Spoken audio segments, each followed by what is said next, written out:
बेसी कुछ कर। तृतीय धारा अनर्थ विचार। अनर्थ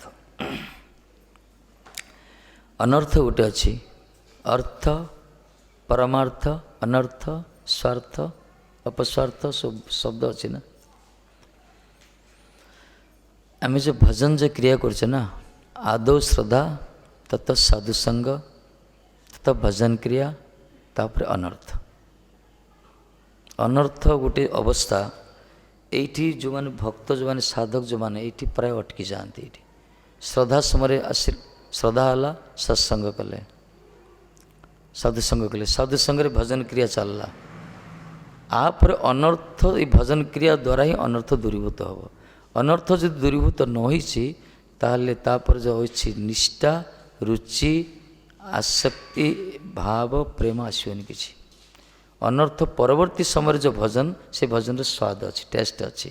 अनर्थ पूर्व जो भजन से खाली करा जाउछि एथि भी आवास मिले आनंदर। तेणु अनर्थ स्थितिटा गोटे बोर्ड एग्जामिनेशन जमती से घाटी पारिबा दरकार। प्राय अनर्थ स्थिति प्राय भक्त साधु मान अटकी जाती। तेणु भक्ति ठाकुर कृपा करी वर्णन कर अनर्थ विचार अनर्थ पर विचार कर अनर्थ कौन। पूर्वोक्त पंच प्रकार भगवत अनुशीलनी वैध भक्त मानकर पक्षे कर्तव्य कर्म पूर्व से वर्णना करागला। शरीरगत मनगत आत्मागत समाजगत प्रकृतिगत प्रकार पांच प्रकार भगवत अनुशीलन वैध भक्तान कहुई। कर्तव्य कर्म अनुष्ठान करते हेले से कर्तव्य कर्मर व्याघातकारी कतकली निषिद्ध आचार अच्छे ता परित्याग करा कर्तव्य। ये तो कहले भगवत अनुशीलन पाई वैध भक्तन पर कर्तव्य कहले कर्तव्य कर्म करिया दरकार भजन किंतु अनुशीलन हम किंतु से कर्तव्य कर्म कले मध्य से किसी व्याघात अच्छी साइड इफेक्ट अच्छी कि तार प्रतिबंधक अच्छी से सब विचार करिया दरकार। निषिद्ध अच्छी आचार से आचरण सब विचार करिया दरकार परित्याग करिया कहुई। वैध भक्तंकर भक्ति प्रतिकूल निषिद्ध आचार परित्याज्य। भजन रे जते से प्रतिकूल आचरण अच्छी ताकू त्याग करिया दरकार। यदि प्रतिकूल आचरण को त्याग न करिबा ताले भजन रे केबे अग्रगति हेई परिबोनी। एथिपे प्रातिकूल्यस्य विवर्जनम कहगला अनुकूल्यस्य संकल्प।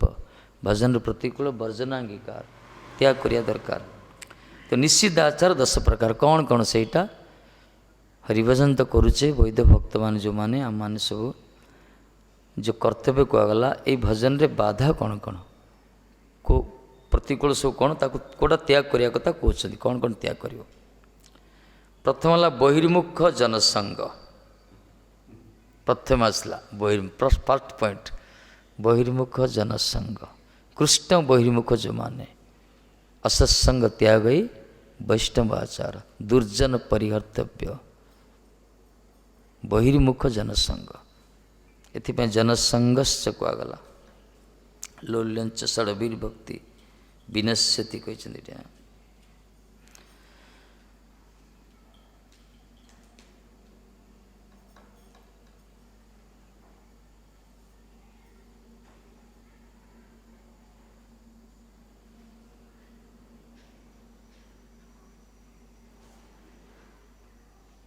बहिर्मुख जनसंग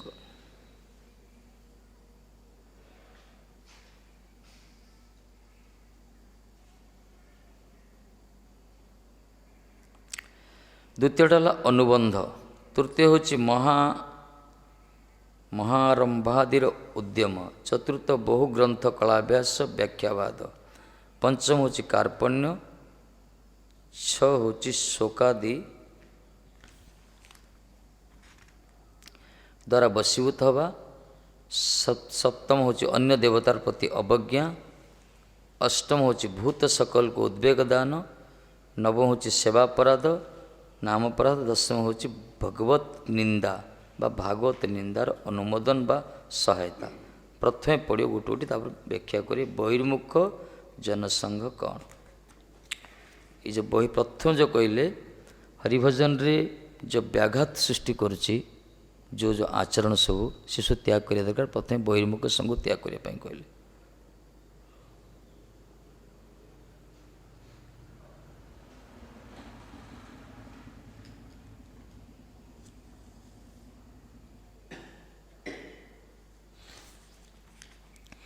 बहिर्मुख संग भी 2 प्रकार, ए 6 प्रकार। बहिर्मुख लोक होचन 6 प्रकार। 6 प्रकार लोक अच्छा जगत बहिर्मुख भगवान के प्रति। गोटे नंबर है नीति रहित एवं ईश्वर विश्वास रहित व्यक्ति। किसी संसार लोक अच्छा जो कौन सी नीति नियम ना, कौन सी निष्ठा ना, कौन सी सदाचार ना, और ईश्वर विश्वास भी ना। ईश्वर निरीश्वर अनैतिक जहाँ कहगला, नीतिपरायण भी नुहति, ईश्वर विश्वास भी नुहति। यही प्रकार लोक पाखर दूरे रहा दरकार जो ईश्वर प्रति विश्वास ना, भगवान के प्रति, आ जो मैंने कौन सी नीति नुहति, कौन सी नीतिवान ना, नीति रहित जो मैंने।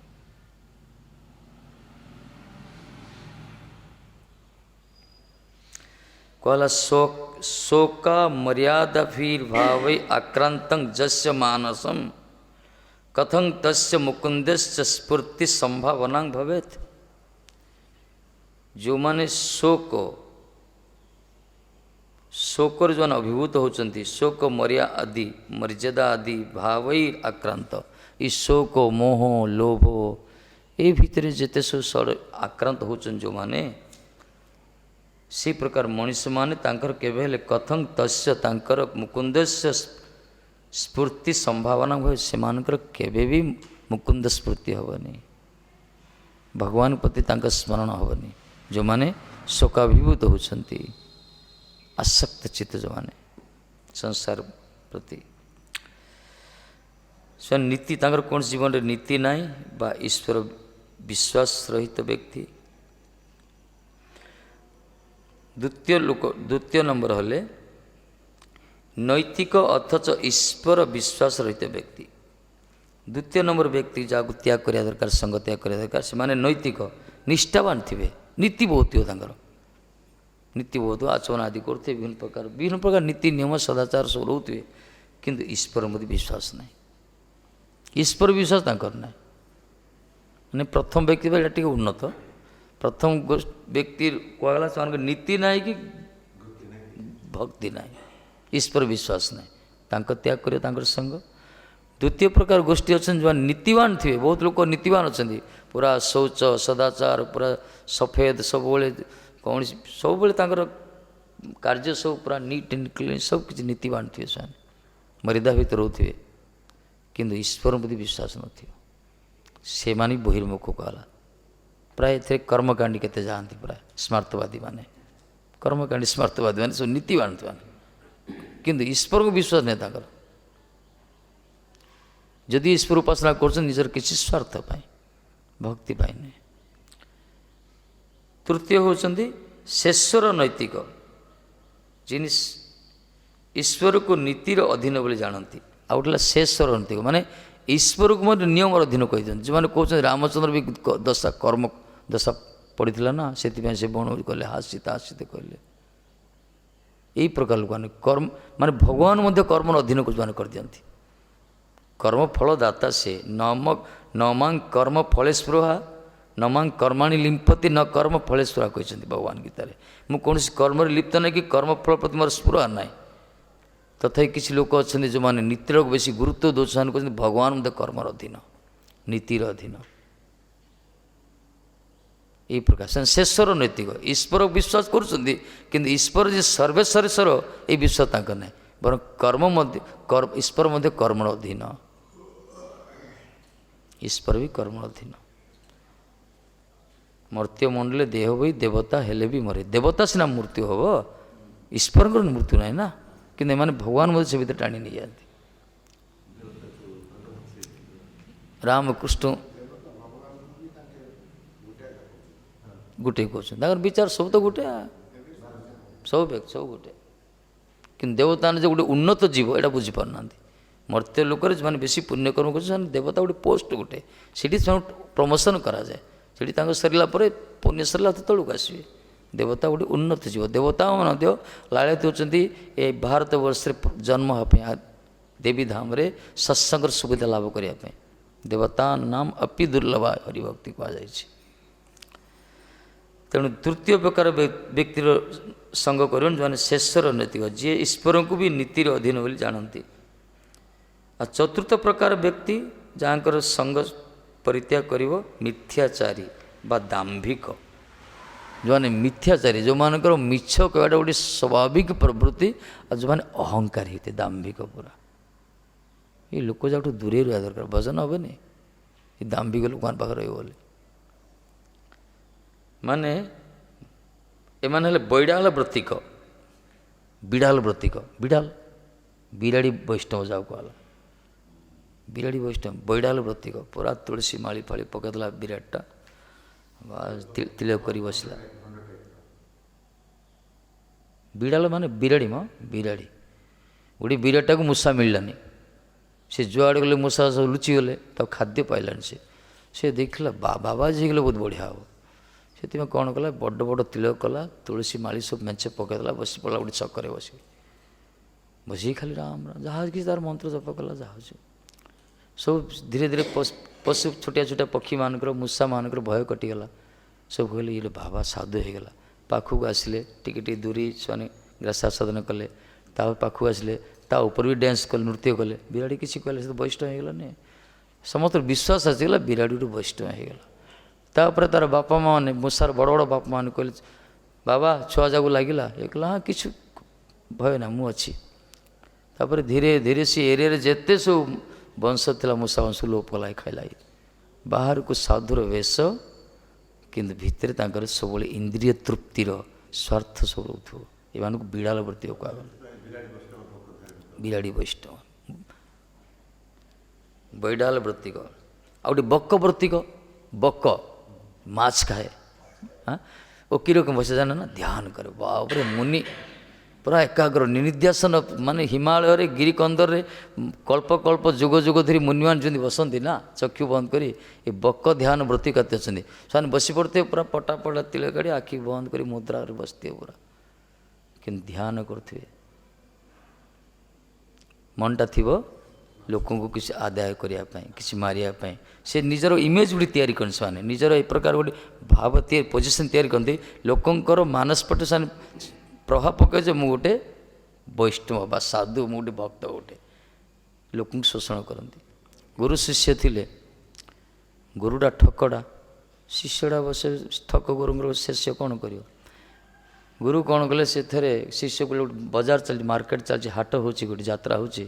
ଗୁରୁ କହିଲେ ଶିଷ୍ୟକୁ କହିଲେ, ମୁଁ ଏଇଠି ଧ୍ୟାନରେ ବସି ପଡ଼ିବି, ସାମ୍ନାରେ ଥାଳି ଗୋଟେ ରଖାଯିବ, ତୁ ଖାଲି ଛିଡ଼ା ହେଇ କହିବୁ, हिमालय का सिद्ध महात्मा है, आओ जिसका सुकृति है दर्शन कर लो, कृपा पात्र कृपा लो, चित्कार करो। लोक ये भी शिष्य भी गुरुदेव बसଛନ୍ତି, थाली पड़ी, लोगों ने चित्कार, अरे सिद्ध महात्मा, ये कोई जो उनका संस्कार फल दर्शन मिलियो, आस आस आस दर्शन कर। लोक मैंने आसले, सरल लोक जात आसी दंड तेले, पैसा सब पकड़े, मुद्रा थिला से समय, मुद्रा पकई जार ଯାତ୍ରା ସରିଗଲା ବା ହାଟ ଭାଙ୍ଗିଗଲା। ତାପରେ ସନ୍ଧ୍ୟା ସମୟରେ ବାବା ଆଖି ଖୋଲିଲେ, ଆଖି ଟିକେ ବନ୍ଧା, ଆଖି ପଟି ବନ୍ଧା ହେଇଥିଲା ତାଙ୍କର, ଆଖିରେ ପଟି ବନ୍ଧା ହେଇଥିଲା ପୁରା, ସେ ପଟି ବାନ୍ଧି ପୁରା ବସିଛନ୍ତି ସେ। ତାପରେ ଶିଷ୍ୟ କ'ଣ କରୁଛି, ଯେତେବେଳେ ଇଏ ପଚାରିଲା କେତେ ଆଦାୟ ହେଲା, ଶିଷ୍ୟ ଦେଇଦେଇଛି। ତାପରେ ଇଏ କହିଲେ ଆଉ 4ଟା ମୁଦ୍ରା କୁଆଡ଼େ ଗଲା, ଆଉ 4ଟା ମୁଦ୍ରା। ଇଏ ଶିଷ୍ୟ କହିଲେ ଆପଣ ଅନ୍ତର୍ଯାମୀ ନା, 4ଟା ମୁଦ୍ରା ଜାଣିଲେ କେମିତି? अरे बोका, जिते गोटे पड़ो ठन कण शब्द हेन ना, मुझे काउंटिंग करी, तेणु जिते लोग पकाउले मो मन से प्रिंट होता पीड़ी होता पूरा, देखिली बर्तमान से 4टा कमी जाइए। ये कहले बाबा आप ध्यान भगवान को करते ना, मुद्रा को ध्यान करते, आपको कहला बक वर्तिक, बग ये प्रकार ध्यान करे, मछटा को खाली देखे पूरा, को पाखक आस टाकना धर, यही प्रकार अच्छा बक वर्तिक भी चिन्हवा दरकार से मानू।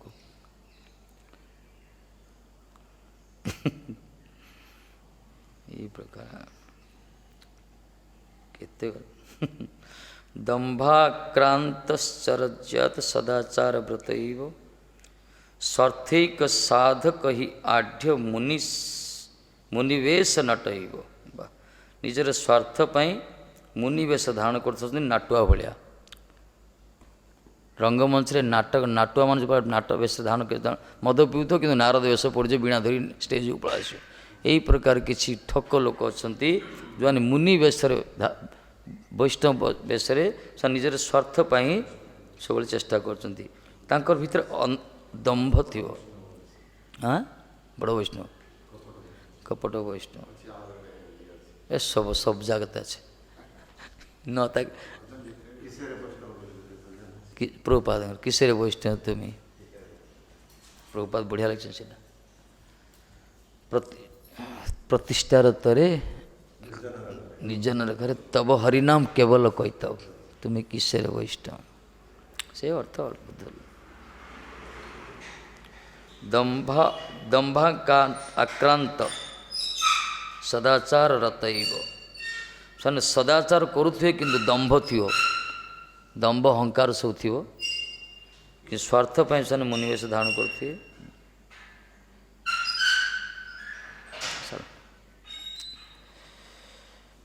आउ गोटे है निर्विशेषवादी जो मैंने भगवान को अस्तित्व को मानुना ब्रह्म ब्रह्म कहे निराकारवादी जहाँ कहला जिते सब पंथी सब अच्छा भगवान जो धाम अच्छी स्वरूप अच्छी सी जे खाऊंट पीऊँच जान एसबू किसी ना एम कहे अपाद पाणी जवन ग्रहिता तांकर हाथ नाई तांकर पाद नाई तांकर गोड़ नाई तांकर आखि नाई यही प्रकार सुश्रुति वाक्य उठे माने निराकार ब्रह्म तांकर से मुख तांकर संग लाभ करिया कथा नहीं तांकर गति बड़ मायार प्रभुपाद कहते तार मध्य कैतव प्रधान जो माने मुक्तिवांछा तार मध्य मुक्तिवांछा कैतव प्रधान जो मुक्ति पाइबा जो ब्रह्म लीन होगा जो चाहते यहाँ सब कपटी मानकर सब श्रेष्ठ कपट यहाँ अन्य मान उद्धार जे धर्म अर्थ काम भितर जो डूबी अच्छा संसार भितर जो लोभ कर भूल कर पाप कर इंद्रिय सुख कर साधुबोध्य प्राप्त हुए ताल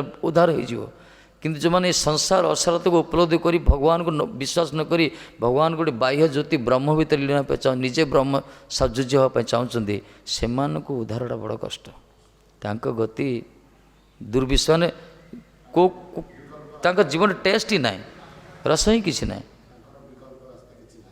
किसी ना एमती भी से मूर्ति गला केते जन बे पछुक पथक आस हाँ से कौन से महत पुरुषर कृपा प्राप्त हो अलग कथा कि हवाटा बड़ कष्ट तेणु तार मध्य मुक्तिवांछा भजनर बाधक जत शुभ अशुभ कर्म ये सब जानिए कैतव धर्म कौन तार मध्य मुक्तिवांछा कैतव प्रधान जहाँ कृष्ण भक्ति अंतर्धान मुक्तिवांछा कैतव कपटी मानकर कपट धर्म है सब श्रेष्ठ कपट धर्म भक्ति रही ये निर्विशेषवादी मान दूरी रहा दरकार आ गए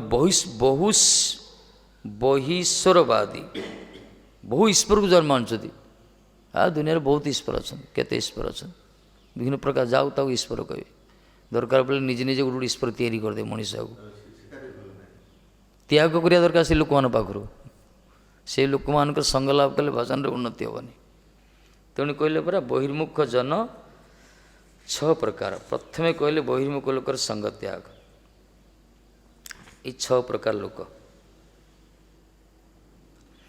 तापर गोटे गोटे कहे नीतिहीन निरीश्वर व्यक्ति को माने जो मानकर जार नीति जार नीति ईश्वर को माने ना नीति मानवेनि ईश्वर मानवेनि खाली कौन तांकर इंद्रिय सुख ही थी अर्थ रोजगार इंद्रिय तृप्ति आउ से किसी जानते नीति ना कि ईश्वर मानते तारा विकर्म बा अकर्म परायण से विकर्म करती शास्त्र निंदित कर्म सब करती शास्त्र जो कर्म करने निषेध कर सब कर्म करती शास्त्र जो कर्म करने कही से कर्म करती स्वामी नीति ना थकले यथेच्छाचार घटिया थाके जदि जड़े नीतिवान न हो नीतिपरायण न हो ताल तो यथेच्छाचार हो स्वतंत्रता हो तार स्वेच्छाचारी हो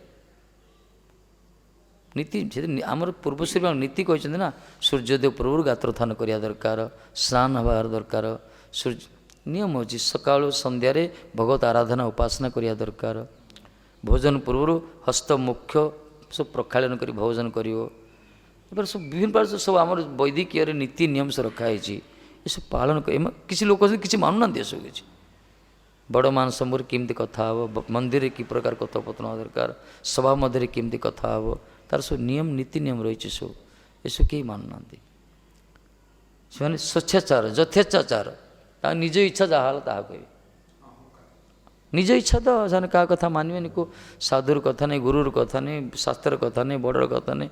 ତାଙ୍କର ଯଦି ତାଙ୍କର ସେମାନେ ସବୁ ନିଜର ଉପରେ ବଡ଼ ତାଙ୍କର ଅହଙ୍କାର ଆସେ ବେଶୀ। ଇନ୍ଦ୍ରିୟ ସୁଖ ବା ସ୍ୱାର୍ଥ ସାଧନ ଜନ୍ୟ ନୀତିହୀନ ନିରୀଶ୍ୱର ବ୍ୟକ୍ତିଗଣ ଜଗତର ଅନେକ ଅମଙ୍ଗଳ କରିଥାନ୍ତି। ଏମାନେ ନିଜର ଇନ୍ଦ୍ରିୟ ସୁଖ ପାଇଁ ବା ନିଜର ସ୍ୱାର୍ଥ ପାଇଁ ଏମାନେ କୌଣସି ଏକ ତ ବିଶ୍ୱାସ କରନ୍ତିନି ଭଗବାନଙ୍କୁ, ଆଉ କୌଣସି ନୀତିବାନ ବି ନୁହନ୍ତି, କିନ୍ତୁ ନିଜର ଇନ୍ଦ୍ରିୟ ସୁଖ ପାଇଁ ସ୍ୱାର୍ଥ ପାଇଁ ଏମାନେ ଜଗତର ବହୁତ ଅମଙ୍ଗଳ କରୁଛନ୍ତି, ବହୁତ ଅମଙ୍ଗଳ କରୁଛନ୍ତି। ଦେଖୁନାହାନ୍ତି ମେଡ଼ିସିନ୍ ସବୁ କେତେ ଭେଜାଲ ମେଡ଼ିସିନ୍ ବାହାରୁଛି, ଲୋକ ଯାହା ମାରି ଦେଉଛନ୍ତି। ଚିନିରେ ମଧ୍ୟ କାଚମି ଗୁଣ୍ଡ ମିଶାଉଛନ୍ତି, ନା ହଳଦୀରେ କାଠ ଗୁଣ୍ଡ ମିଶାଉଛନ୍ତି, କ୍ଷୀର ଦୁଧ ତିଆରି କରୁଛନ୍ତି, ଡିଟର୍ଜେଣ୍ଟରେ ସବୁ ମିଲ୍ ତିଆରି ବିକୁଛନ୍ତି। ଆଉ ଧର କେତେ ତାଙ୍କର କୌଣସି ଭଗବାନ ଧର୍ମ ଫର୍ମ କିଛି ଚିନ୍ତା ନାହିଁ ତାଙ୍କର, ଖାଲି ତାଙ୍କର ପଇସା ଦରକାର, ନିଜର ଜଗତର ବିନାଶ କରୁଛନ୍ତି ସେମାନେ ସବୁ ନିଜର ସୁଖ ପାଇଁ। କୌଣସି ନୀତି ନିୟମ କିଛି ମାନୁନାହାନ୍ତି ସେମାନେ, ନିଜର ସ୍ୱାର୍ଥ ପାଇଁ ସବୁ କିଛି କରୁଛନ୍ତି ସେମାନେ। ସେଇ ଲୋକ ଯେ ପାଖରୁ ଦୂରେଇ ରହିବା ଦରକାର। ଏମିତି ପ୍ରତ୍ୟେକ ଅଛି। କୌଣସି ବ୍ୟକ୍ତିଗଣ ନୀତିକେ ସ୍ୱୀକାର କରନ୍ତି କିନ୍ତୁ ଈଶ୍ୱରକୁ ସ୍ୱୀକାର କରନ୍ତି ନାହିଁ। ଆଉ କିଛି ଲୋକ ଅଛନ୍ତି ନୀତିକୁ ମାନିବେ, ହଁ ଏସବୁ ନୀତି ନିୟମ ରହିବା ଦରକାର, କିନ୍ତୁ ଈଶ୍ୱର ପ୍ରତି ବିଶ୍ୱାସ ନାହିଁ। ତା ଦ୍ୱାରା କ'ଣ ହେବ, ନୀତି ଯେଉଁ କହୁଛି ତାଙ୍କର ଗୋଟେ ଅଭିମାନ ଆସିଯିବ, ମୁଁ ନୀତି କରୁଛି ବୋଲି, ମୁଁ ନିୟମରେ ଅଛି, ତାଙ୍କର ଅଭିମାନ ଆସିଯିବ। ସବୁବେଳେ ଶୌଚାଚାର ରହୁଥିବେ, ସଦାଚାର ରହୁଥିବେ, ନିଷ୍ଠା ତାଙ୍କର ସେଥିରେ ଥିବ, କିନ୍ତୁ ଭଗବାନଙ୍କ ଭଜନ କରୁନଥିବେ। ଛୁଇଁ ତ ଦେବେନି, ଛାଇ ପଡ଼ିଲେ ଦୂରେଇ ଯିବେ। ପ୍ରଭୁ ସେମାନଙ୍କର ସବୁ ଛାଇ ବି ପକାଇ ଦେବେନି, ଛାଇ ପଡ଼ିଲେ ମଧ୍ୟ ଆଉ ସେ ଗଙ୍ଗା ପାଣି ପକାଏ, ଲୋକଟା ଛାଇ ପଡ଼ିଗଲା। ନୀତିମାନ ତ ଏଇ ପ୍ରକାର ବିଶ୍ୱାସ ମାନ, ଏମାନଙ୍କଠୁ ଦୂରେଇ ରହିବା ଦରକାର। ଈଶ୍ୱର ବିଶ୍ୱାସ ନାହିଁ ସେମାନଙ୍କର। ଈଶ୍ୱରକୁ ସ୍ୱୀକାର କରନ୍ତିନି ସେମାନେ, ଈଶ୍ୱର ଥିଲେ ମାନନ୍ତିନି। ନୀତିଟାକୁ ବେଶୀ, ନିଜର କର୍ମଟାକୁ, ନିଜର ନିୟମଟାକୁ ବେଶୀ ଗୁରୁତ୍ୱ ଦିଅନ୍ତି। ତାହାର ଆତ୍ମରକ୍ଷାର ଜନ୍ୟ ପ୍ରକାଶ କରେ ଯେ ଈଶ୍ୱର ବିଶ୍ୱାସ ରହିତ ନୀତି ସର୍ବଦା ଭୟଶୂନ୍ୟ କର୍ତ୍ତବ୍ୟପୂର୍ଣ୍ଣ। ସେମାନେ ବେଳେବେଳେ କ'ଣ ପ୍ରକାଶ କରନ୍ତି, ଆତ୍ମରକ୍ଷା କରିବା ପାଇଁ, ନିଜକୁ ରକ୍ଷା କରିବା ପାଇଁ କହୁଛନ୍ତି ଈଶ୍ୱର ବିଶ୍ୱାସ ରହିତ ନୀତି ସର୍ବଦା ଭୟଶୂନ୍ୟ କର୍ତ୍ତବ୍ୟପୂର୍ଣ୍ଣ। ଈଶ୍ୱରକୁ ବାଦ ଦେଇକରି ଯେଉଁ ନୀତି ନିୟମ ଆମେ ତିଆରି କରିଛେ, ଏଇସବୁ ନୀତି ନିୟମ ପାଳନ କଲେ ଭୟ ରହିବନି କି, ଏଇଟା ହିଁ ପ୍ରକୃତ କର୍ତ୍ତବ୍ୟ। କାହିଁକି ଈଶ୍ୱରକୁ ଯଦି ମାନିଲେ ଶରଣାଗତ ହେବାକୁ ପଡ଼ିବ ନା। ଈଶ୍ୱରକୁ ବିଶ୍ୱାସ କଲେ ଶରଣାଗତ ହେବାକୁ ପଡ଼ିବ, ତାଙ୍କର ନିୟମରେ ଚାଲିବାକୁ ପଡ଼ିବ। ଏମାନେ ସେ ନିୟମ ମାନନ୍ତିନି। ଏମାନେ ଈଶ୍ୱର ନା ମାନିଲେ ଯେ ନୈତିକ ବିଧାନ ସବୁ, ଈଶ୍ୱର ନ ମାନିଲେ ଯେ ନୈତିକ ବିଧାନ ସକଳ ଅକର୍ମଣ୍ୟ ହୁଏ, ତାହା ଫଳତଃ ଦୃଷ୍ଟି କରାଯାଏ। ଯଦି ଈଶ୍ୱରକୁ ନ ମାନିଲେ ଯେତେ ସବୁ ନୈତିକ ବିଧାନ ସବୁ ଅକର୍ମଣ୍ୟ ହେଇଯିବ, କିଛି କାମ ଦେବନି। ଯେତେ ନୀତି ନିୟମ ନିଷ୍ଠାବାନ ହେଇଥାଉ, କିଛି କାମ ଦେବନି। ମହାପ୍ରଭୁ ଶ୍ରୀବାସ ସଂଘରେ ବର୍ଷ ବ୍ୟାପୀ ଗୋଟେ କବାଟ ବନ୍ଦ କରି ସଂକୀର୍ତ୍ତନ ଆରମ୍ଭ କଲେ। ନା କ'ଣ, ଗୋଟେ ବ୍ରହ୍ମଚାରୀ ଆସିଗଲା, ଶିବାସୀ କଲେ ଦୁଗ୍ଧ ପାନ କରୁଛି, ବ୍ରହ୍ମଚର୍ଯ୍ୟ ପାଳନ କରୁଛି, କିଛି ଖାଉନି, ସେ ଟିକେ ଦର୍ଶନ କରିବ। ମହାପ୍ରଭୁ ଅନ୍ତର୍ଯାମୀ ଜାଣିଦେଲେ। ଯେତେବେଳେ ପଚାରିଲେ ଶ୍ରୀବାସୀ ଠିକ୍ କଥା କହିଲେ, ନା ମୁଁ ତାଙ୍କୁ ଜାଣିଛି, ସେ ପୁରା ଦୁଗ୍ଧ ପାନ କରୁଛନ୍ତି, ଫଳାହାର କରୁଛନ୍ତି। ମହାପ୍ରଭୁ କହିଲେ, ଯଦି ଦୁଗ୍ଧ ପାନ କଲେ କୃଷ୍ଣ ପ୍ରାପ୍ତ ହେଇଯିବ, ତାହେଲେ ମୁଁ ଜନ୍ମ ଧରି ଜଗତକୁ ଆସିକି ଦୁଗ୍ଧ ପାନ ହିଁ କରିବି। ଯଦି ବ୍ରହ୍ମଚର୍ଯ୍ୟ ପାଳନ କଲେ ଭଗବତ ପ୍ରାପ୍ତ ହେଇଯିବ, ତାହେଲେ ମୁଁ ଜନ୍ମ ଜଗତକୁ ଆସି ବ୍ରହ୍ମଚର୍ଯ୍ୟ ପାଳନ କରିବି। ଆରେ ଭକ୍ତିଟା କ'ଣ ଏଇ ଦୁଗ୍ଧ ପାନରେ, ବ୍ରହ୍ମଚର୍ଯ୍ୟରେ ନା ଫଳାହାର ହେଇଥାଏ? ମୋ ପ୍ରତି ଯାହାର ଶ୍ରଦ୍ଧା ନାହିଁ। ତେଣୁ ଏସବୁ ନୀତିବାନ ଯେଉଁମାନେ, ଏମାନଙ୍କ ଦ୍ୱାରା ଜଗତରେ ଦେଖିବା କଥା। ଈଶ୍ୱର ନ ମାନିଲେ ଯେତେ ସବୁ ବିଧାନ ଅଛି ସବୁ ନଷ୍ଟ ହେଇଯିବ, ଅକର୍ମଣ୍ୟ, କିଛି କାମ ଦେବନି। ଈଶ୍ୱରକୁ ବିଶ୍ୱାସଟା ବଡ଼ ଦରକାର। ଈଶ୍ୱର ବିଶ୍ୱାସ ନହେଲେ କେବେ ଫଳପ୍ରସୂ ହେବନି। ତାପରେ ଆସିଲା ନିରୀଶ୍ୱର ନୈତିକ। ଯେଉଁମାନେ ନିରୀଶ୍ୱର, ଈଶ୍ୱରକୁ ମାନନ୍ତିନି କିନ୍ତୁ ନୈତିକ ସୁବିଧା ପାଇଲେ ଯେ ସ୍ୱାର୍ଥର ନିକଟରେ ନୈତିକ ବଳିଦାନ ନା କରିବେନ, ଏହାର ନିଶ୍ଚିତ କଥା। ଯେଉଁମାନେ ଈଶ୍ୱରକୁ ମାନୁନାହାନ୍ତି କିନ୍ତୁ ନୀତିବାନ ହେଇଛନ୍ତି, ସେମାନେ ଯେ ସୁବିଧା ଯଦି ମିଳିଯିବ ନିଜର ସ୍ୱାର୍ଥ ପାଇଁ, ସେମାନେ ନୀତି ମଧ୍ୟ ବଳିଦାନ ଦେଇଦେବେ। ଯେଉଁମାନେ ଈଶ୍ୱରକୁ କାଟି ଦେଇଛନ୍ତି, କିଛି ନୀତି ନିୟମ ରହୁଛନ୍ତି, ଯଦି କିଛି ସୁବିଧା ପ୍ରାପ୍ତ ହୋଇଗଲା, ନିଜର ସ୍ୱାର୍ଥ ହେଇଗଲା, ନୀତିର ବି ଛାଡ଼ିଦେବେ, କାଲି କରିବା। ବହୁତ ଲୋକ ଅଛନ୍ତି ସୁବିଧା ଭାବି। ଏଣୁକରି ଈଶ୍ୱରକୁ ମାନିବା ଦରକାର। ଈଶ୍ୱରକୁ ମାନିଲେ ଗୋଟେ ସବୁଠି ସଂଯମତା ରହିବ। ଯେଉଁମାନେ ଈଶ୍ୱରକୁ ଟୋଟାଲ କାଟି ଦେଉଛନ୍ତି, ନିଜର ନିୟମଟା ବେଶୀ ଗୁରୁତ୍ୱ ଦେଉଛନ୍ତି, ଆବଶ୍ୟକ ପଡ଼ିଲେ ନିଜ ନିୟମଟା ବି ତ୍ୟାଗ କରିଦିଅନ୍ତି, ସେମାନେ ବଳିଦାନ ଦେଇଦିଅନ୍ତି ନିଜର ସ୍ୱାର୍ଥ ପାଇଁ, ନିଜର ସୁଖ ପାଇଁ। ତା ଦେହରେ ଚରିତ୍ର ପରୀକ୍ଷା କଲେ ତା ଦେହରେ ମତରେ ଅକର୍ମଣ୍ୟତା ଲୋକ ତାଙ୍କ ଚରିତ୍ରକୁ ଷ୍ଟଡି କର ବୋଲି କହିଲେ ଭକ୍ତ ଠାକୁର ଆମର। ତାଙ୍କ ଚରିତ୍ର ଯଦି ଆମେ ଦେଖିବା କିଛି ଦୀର୍ଘ ଦିନ ଧରି ଦେଖିବା, ସେମାନଙ୍କର ଅକର୍ମଣ୍ୟତା, ତାଙ୍କର ପ୍ରକୃତିରେ କିଛି ଟେଷ୍ଟ ନାହିଁ, ରସ ନାହିଁ, ଖାଲି ବାହ୍ୟରେ ସବୁ ଦେଖାଉଛନ୍ତି, କିନ୍ତୁ ନିଜର ସ୍ୱାର୍ଥ ଯଦି ପଡ଼ିଯିବ ସେ ନୀତି ନିୟମ କୁଆଡ଼େ ତାଙ୍କୁ ଉଡ଼େଇ ଦେଉଛନ୍ତି, ବାହାରକୁ ଦେଖାଉଛନ୍ତି। They are not believing, those are not believing God, but some rules and regulations performing. If something happen, because of there is some self benefit, they are ready to give up this niti niyam also, principle, rule, regulation also. भगवत विश्वासटा सब बड़ कथा, भगवान विश्वास करा दरकार। तेणु तांको चरित्र परीक्षा कले सेमानक मत अकर्मण्यता, तांकर मत जो दौरान से अकर्मण्यता देखा परिलिखित हम। से जो मत दौरान नीतिन गुरुत्व से भी पालन करना, ठीक रूप आचरण करना, चरित्र देख बोली कहले से जहाँ जो नीति नियम कहते से चरित्र भलार देख, से अकर्मण्यता देखा से दरकार पड़े सब छाड़ी दूसरे निज स्वार्थ पाई। যেখানে স্বার্থ আসিয়া বিরোধ করিবে সেখানে হয়তো মাকড় মারলে ধোকড় হয়ে এইরূপ ব্যবস্থা হইয়া উঠিবে। স্বার্থের ভিতরে আসিগলা বলে আর নীতি নিয়ম কোণ দরকার পড়লে সে পইতাড়ে পইতা ছিণ্ডেই পিটি বিড়িয়ে পইতা ছিଣ୍ଡି ଦେଉଛନ୍ତି ପରା। ବେଳେବେଳେ ପଇତାରେ ଜଣ ବେକୁ ବାନ୍ଧି ଦେଉଛନ୍ତି ସେମାନେ, ଆଉ କିଛି ଅସ୍ତ୍ର ନଥିବ। ସ୍ୱାର୍ଥ ଯଦି ବାଧା ଆସିଲା ସେ ନୀତି ନିୟମ କୁଆଡ଼େ ପଳେଇବ।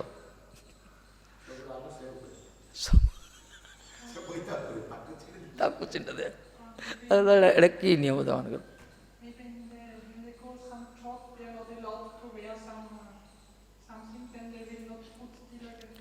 କିନ୍ତୁ କିଏ ବୈଷ୍ଣବ କୃଷ୍ଣ ଭକ୍ତ କିଏ ତୁଳସୀ ମାଳି ଛିଣ୍ଡିବ? ଯେତେ ରାଗ ହଉ ଚିନ୍ତା କର, ଆଜି ପର୍ଯ୍ୟନ୍ତ କୌଣସି ଭକ୍ତ ଯେତେ କ୍ରୋଧାନ୍ୱିତ ହେଲେ ମଧ୍ୟ, ଯେତେ କ୍ଷତି ହେଲେ ମଧ୍ୟ ସେ ତା ମାଳିଟାକୁ ଛିଣ୍ଡିବନି କେବେ।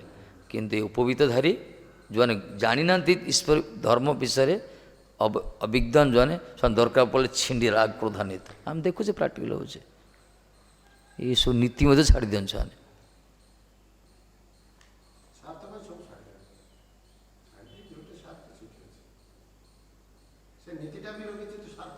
ହଁ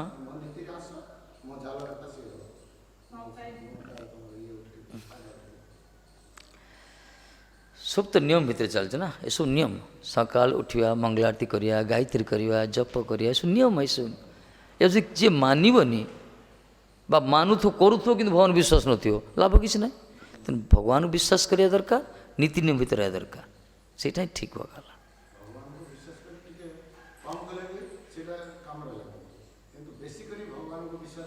से बेकार किसी फल ना कि तार। तेणु एसब है द्वितीय श्रेणी लोक निरीश्वर कर्मी बोला जाए। एम को निरीश्वर कर्मी कह जाए। ईश्वर को विश्वास ना कि कर्मटा बेसी गुरुत्व दिखते, माने कर्मटा बेसी गुरुत्व देवे। से कर्म न कले कौन ईश्वर खाया देवे कि यही प्रकार विश्वास नहीं ईश्वर कर्मटा गुरुत्व दे से नियम भितर। एखन चांट जप जपमाला नहीं आस हाँ अन्नंदी अंजंदी हाँ चलो ये रख